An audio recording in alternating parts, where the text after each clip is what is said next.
Hello guys. आज हम अपना हरियाणा जेवीटी टीचर्स का जो भी एग्ज़ाम 28 सितंबर 2024 को हुआ था उसका सॉल्यूशन कर रहे हैं।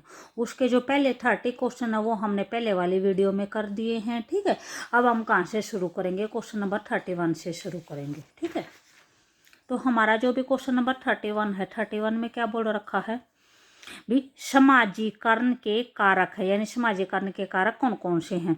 फर्स्ट ऑप्शन में दे रखे है विद्यालय और सहकर्मी। सेकंड है परिवार और विद्यालय। थर्ड ऑप्शन है परिवार है, सहकर्मी है, विद्यालय है और जनसंचार माध्यम है। ठीक है, फोर्थ है विद्यालय और जनसंचार माध्यम। ठीक है, तो इसमें से जो भी हमारा ऑप्शन होगा वो हमारा ऑप्शन कौन सा होगा? ऑप्शन नंबर सी ठीक होगा। यानी ये जो सारी देर की ये सारे के सारे हमारे क्या होते हैं? समाजीकरण के कारक होते हैं। तो हमारे जो कंप्लीट ऑप्शन आते हैं जो कहाँ पे आते हैं वो हमारे ऑप्शन नंबर 3 में आएंगे। ठीक है, उसके बाद हमारा क्वेश्चन नंबर 32 है। 32 में क्या है? निम्नलिखित में से कौन सा गणित पढ़ाने का संकीर्ण उद्देश्य है? ठीक है, कौन सा जो गणित पढ़ाने का यानी नैरो या संकुचित उद्देश्य है? जो फर्स्ट है छात्रों को संख्याओं और संख्या संचालन को संभालने में कुशल बनाना, छात्रों की सामान्यीकरण क्षमताओं को विकसित करना। सी ऑप्शन है छात्रों में व्यवस्थित तर्क को प्रोत्साहित करना। और डी है कथनों की सत्यता और असत्यता पर तर्क करने की छात्रों की अक्षमता को विकसित करना। ठीक है, तो यहाँ पे क्या पूछ रखा है? यहाँ पे संकीर्ण उद्देश्य पूछ रखा है। ठीक है, तो यहाँ पे हमारा आंसर कौन सा हो जाएगा? ऑप्शन नंबर ए हो जाएगा। यानी छात्रों को जस्ट यानी नंबर्स की नॉलेज नहीं होनी चाहिए छात्रों को, यानी जो भी एक्सप्रेशन है उसको अच्छी तरह से सोल्व करना। ये आंसर यहाँ पे आया है तो क्यों आया है, यानी हर एक तर्क वितर्क का हर एक चीज की नॉलेज होनी चाहिए। ठीक है, तो संकीर्ण उद्देश्य में क्या आएगा? जस्ट ये आएगा, फर्स्ट ऑप्शन नंबर 1 आ जाएगा। ठीक है, छात्रों को संख्याओं और संख्या संचालन को संभालने में कुशल बनाना, ये होगा। ठीक है, उसके बाद हमारा क्वेश्चन नंबर 33 है। 33 में क्या है? गंगा नदी के संरक्षण के लिए कौन सा कार्यक्रम शुरू किया गया है? ठीक है, फर्स्ट ऑप्शन है स्वच्छ गंगा मिशन। सेकंड है नमामि गंगा प्रोग्राम। थर्ड है गंगा एक्शन प्लान और फोर्थ है गंगा रेजुविनेशन प्रोजेक्ट। ठीक है, तो यहाँ पे हमारा आंसर कौन सा हो जाएगा? ऑप्शन नंबर बी हो जाएगा, नमामि गंगा प्रोग्राम। ठीक है, उसके बाद हमारा क्वेश्चन नंबर 4 है। 4 में क्या है? व्यापक मूल्यांकन का मुख्य उद्देश्य क्या होता है? ठीक है, बच्चे का आध्यात्मिक विकास हो, बच्चे का भावात्मक विकास हो। थर्ड ऑप्शन है विद्यार्थियों का सर्वांगीण विकास हो। फोर्थ है बच्चे का बौद्धिक विकास हो। ठीक है, तो यहाँ पे क्या बोल रखा है? व्यापक मूल्यांकन बोल रखा है। व्यापक मूल्यांकन में क्या होता है? बच्चे का सर्वांगीण विकास हो। सर्वांगीण विकास के अंदर जो भी आध्यात्मिक है, भावात्मक है या बौद्धिक है, ये सारे के सारे विकास सर्वांगीण विकास के अंदर ही आते हैं। ठीक है, उसके बाद हमारा क्वेश्चन नंबर 35 है। 35 में क्या है? एकीकृत पर्यावरण विज्ञान के रूप में पर्यावरण अध्ययन का क्या महत्व है? ठीक है, फर्स्ट ऑप्शन है यह पर्यावरण और उसके मुद्दों की व्यापक और समग्र समझ प्रदान करता है। बी ऑप्शन है सभी गतिविधियों में भाग लेने में सक्षम बनाता है। सी है यह थ्योरी के साथ साथ प्रैक्टिकल में भी A+ स्कोर करने के लिए मदद करता है। फोर्थ है यह भाषा की तुलना में विज्ञान सीखने में अधिक आनंद प्राप्त करने में मदद करता है। ठीक है, तो यहाँ पे हमारा जो भी आंसर होगा वो कौन सा हो जाएगा? ऑप्शन नंबर ए हो जाएगा। ठीक है, यह पर्यावरण और उसके मुद्दों की व्यापक और समग्र समझ प्रदान करता है। ठीक है, उसके बाद हमारा क्वेश्चन नंबर 36 है। 36 में क्या है? छात्रों को गणितीय समस्याओं को हल करना सिखाने के लिए निम्नलिखित में से कौन सी रणनीति सबसे उपयुक्त है, यानी कौन सी रणनीति जो सबसे अच्छी है? फर्स्ट ऑप्शन दे रखा है शिक्षक को समस्याओं के समाधान प्राप्त करने के लिए आवश्यक चरणों यानी स्टेप की व्याख्या करके शुरू करना चाहिए। सेकंड है अनुमान लगाने और सत्यापित करने के लिए दृष्टिकोण को सख्ती से हतोत्साहित किया जाना चाहिए। जो सी ऑप्शन है वो दे रखा है छात्रों को कई दृष्टिकोणों से समस्या को देखने के लिए प्रोत्साहित किया जाना चाहिए। और जो फोर्थ ऑप्शन है वो क्या है?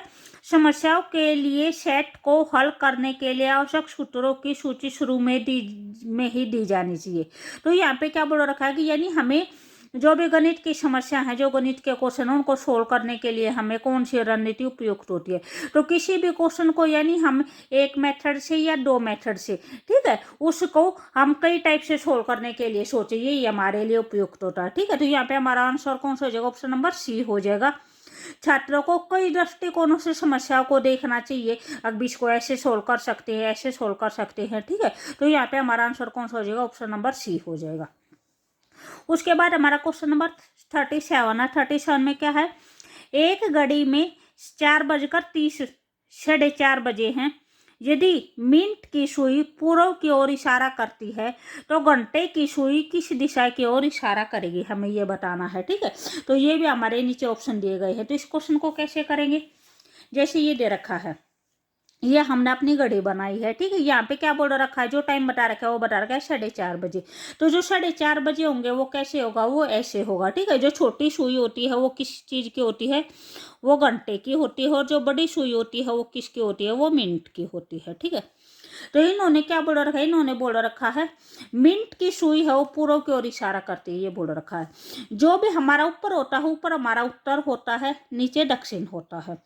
यहाँ पे इस साइड पूर्व होता है और यहाँ पे पश्चिम होता है। ठीक है, जो इन्होंने बोल रखा है उसके अकॉर्डिंग हम अपनी जो डायरेक्शन है वो डायरेक्शन चेंज करेंगे। इन्होंने कह रखा है जो मिनट की सुई है वो पूर्व की ओर है, तो जो भी हमारा दक्षिण है वो दक्षिण हमारा क्या बन जाएगा, पूर्व बन जाएगा। ठीक है, अगर हमारा दक्षिण पूर्व बन जाएगा भी, ये पूर्व है, ये कहाँ पे आ गया, ये यहाँ पे आ गया। ठीक है, तो दक्षिण कहाँ पे चला जाएगा, ये यहाँ पे चला जाएगा। ठीक है, उसके बाद जो पश्चिम है पश्चिम की साइड चला जाएगा, वो यहाँ पे चला जाएगा, और जो यहाँ पे उत्तर है वो कहाँ पे चला जाएगा, ये चला जाएगा। तो जो अब हमारी नई डायरेक्शन, वे नई डायरेक्शन हमारी क्या है, ये हैं जो नीचे वाली हैं, जो अलग से लिख रखी हैं। ठीक है, जो हमारी नई डायरेक्शन है वो ये है। ठीक है, तो इन्होंने पूछ रखा है, अब क्या पूछ रखा है कि जो घंटे की सुई है, घंटे की सुई किस ओर इशारा कर रही है, ये पूछ रखा है। तो हमारी घंटे की सुई ये है, तो ये घंटे की सुई किसके बीच में है, उत्तर के बीच में और पूर्व के बीच में है। ठीक है, तो हमारा ऑप्शन क्या हो जाएगा, उत्तर और पूर्व हो जाएगा। जो घंटे की सुई है वो कुछ की साइड है, उत्तर और पूर्व के बीच में है। तो यहाँ पे हमारा ऑप्शन कौन सा हो जाएगा, ऑप्शन नंबर ए हो जाएगा, उत्तर और पूर्व साइड में हो जाएगा। ठीक है, उसके बाद हमारा नेक्स्ट क्वेश्चन है, क्वेश्चन नंबर 38 है। 38 में क्या है, अध्यापन तब प्रभावी माना जाता है जब शिक्षक खालिस्तान देता है, अधिक स्पष्टीकरण देता है, अधिक अवकाश का समय देता है, व्यक्तिगत ध्यान देता है, अधिक स्वतंत्रता देता है। ठीक है, तो इसमें हमारा कौन सा हो जाएगा, हमारा ऑप्शन नंबर सी हो जाएगा कि यानी जो भी टीचर्स है वो व्यक्तिगत रूप से सभी बच्चों पर ध्यान देता है, जो भी अध्यापन है वो प्रभावी होता है। ठीक है, उसके बाद हमारा क्वेश्चन नंबर 39 है। 39 में क्या है, जो रिलेशन 5 का 35 के साथ है, ठीक है, उसके समान युग्म चयन करना है कि भी कौन सा होगा। तो यहाँ पे इन दोनों के बीच में क्या रिलेशन है, 5 को हम 7 से मल्टीप्लाई करेंगे तो हमारा कितना आएगा, 35 आएगा। ठीक है, तो यहाँ पे जैसे 9 और 45 में क्या रिलेशन आता है, यहाँ पे 9 को 5 से मल्टीप्लाई करते हैं। ठीक है, तो ये हमारा रिलेशन नहीं होगा, हमें किस से मल्टीप्लाई करना है, 7 से मल्टीप्लाई करना है। तो उसके बाद हमारा सेकंड ऑप्शन है। ठीक है, यहाँ पे क्या दे रखा है, यहाँ पे जो भी हमारा क्वेश्चन नंबर 39 है, इसमें क्या दे रखा है, 5:35 के सेम युग्म निकालना है हमें। ठीक है, तो इस क्वेश्चन को हम कैसे करेंगे, जैसे ये हमारा क्वेश्चन दे रखा है, इसको सोल्व, जैसे 5 है, 5 को एज इट इज लिख दिया, रेशो में 35 को हम क्या लिख सकते हैं, 5 × में 7 लिख सकते हैं। ठीक है, तो यहाँ पे हमें एक तो बात ये देखनी है, यानी जो भी हमें आगे नंबर दिया गया है ये उसके फैक्टर में लिखा होना चाहिए, और बाद में ये दोनों के दोनों नंबर यहाँ पे क्या दे रखे हैं, प्राइम नंबर दे रखे हैं। ठीक है, तो प्राइम नंबर क्या होते हैं, जो जस्ट अपने आप से डिवाइड होते हैं, किसी और से डिवाइड नहीं होते हैं। तो सेम एज इट इज जैसे यहाँ पे देखेंगे, जो हमारा फर्स्ट ऑप्शन है 9 एज इट इज आ गया, इसको कैसे लिखेंगे, 9 × में 5 आ जाएगा। ठीक है, भी पहली जो कंडीशन उसको तो सेटिस्फाई करता है, लेकिन सेकंड कंडीशन को सेटिस्फाई नहीं करता है। भी यहाँ पे जो 9 है वो 9 हमारा क्या है, प्राइम नंबर नहीं है। ठीक है, ऐसे जैसे इसको लिखेंगे, 7 रेशो क्या दे रखा है, 77 दे रखा है, तो इसको क्या लिखेंगे, 7 × में क्या लिखेंगे, 11 लिखेंगे। ठीक है, तो ये है, ये हमारे कंडीशन को सेटिस्फाई करता है, यानी पहली बात तो ये इसका फैक्टर है, और सेकंड ये दोनों के दोनों नंबर क्या है, प्राइम नंबर है। ठीक है, तो यहाँ पे हमारा आंसर कौन सा हो जाएगा, ऑप्शन नंबर बी हो जाएगा। उसके बाद थर्ड है, थर्ड में क्या दे रखा है, 3/24 दे रखा है, तो इसको कैसे लिखेंगे, 3 इंटू में 8 लिखेंगे। इसमें जो बी 8 है वो हमारा क्या है, प्राइम नंबर नहीं है। बी पहले कंडीशन को तो सेटिस्फाई करता है लेकिन दूसरी को नहीं करता है, और ये तो यहाँ पे इसका फैक्टर बनता ही नहीं, तो ये तो हमारा होगा ही नहीं, तो ये भी हमारे नहीं होंगे। तो हमारा जो भी आंसर होगा वो कौन सा हो जाएगा, ऑप्शन नंबर बी हो जाएगा। बी एक तो क्या है, ये इसका फैक्टर है, जैसे एक तो ये इसका फैक्टर है, और दूसरा क्या है कि भी दोनों के दोनों नंबर प्राइम नंबर है। तो ये कंडीशन कौन से ऑप्शन में सेटिस्फाई होती है, हमारे ऑप्शन नंबर बी में सेटिस्फाई होती है। तो यहाँ पे हमारा आंसर कौन सा हो जाएगा, ऑप्शन नंबर बी हो जाएगा। ठीक है, उसके बाद हमारा क्वेश्चन नंबर 40 है। 40 में क्या है, समावेशी कक्षा में गणित सीखने में डिसलेक्सिया के विशेष रूप से सक्षम बच्चों के संबंध में निम्नलिखित में से कौन सा कथन सही नहीं है वो बताना है। ठीक है, यानी कुछ बच्चे हैं जो समावेशी कक्षा में हैं और उनको डिसलेक्सिया से संबंधित कोई भी प्रॉब्लम है। ठीक है, तो उनमें से कौन सी बात है जो उनके लिए ठीक नहीं है। तो हमारी जो डिसलेक्सिया की प्रॉब्लम होती है वो क्या होती है, वो लिखने संबंधी प्रॉब्लम होती है। ठीक है, जैसे जो बच्चे डब्लू है, डब्लू को वे क्या पढ़ते हैं, एम पढ़ते हैं। ठीक है, यानी वे अक्षरों को क्या करते हैं, उल्टा सीधा करके लिखते हैं। ठीक है, उल्टा सीधा करके पढ़ते हैं। तो इसमें जो भी हमारे ऑप्शन दे रखे हैं वे कौन से दे रखे हैं, जैसे फर्स्ट ऑप्शन ये दे रखा है, इसमें क्या पूछ रखा है, कौन सा कथन सही नहीं है, सही नहीं है बताना है हमें। फर्स्ट है, डिसलेक्सिया केवल भाषा सीखने को प्रभावित करता है, गणित सीखने को नहीं।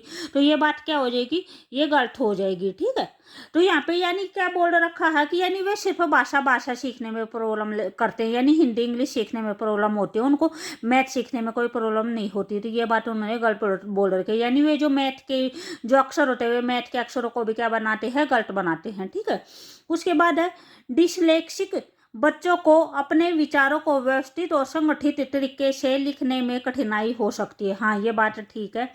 उसके बाद गणित में डर से पैटर्न डिसलेक्सिक बच्चों द्वारा अनुभव की जाने वाली कठिनाइयों पर काबू पाने में मदद करते हैं। हाँ, उसके बाद उपयुक्त में से कोई नहीं। तो यहाँ पे हमारा क्या पूछ रखा था कि भी नहीं, सही नहीं है ये पूछ रखा था। तो यहाँ पे हमारा आंसर कौन सा हो जाएगा, ऑप्शन नंबर ए हो जाएगा। ठीक है,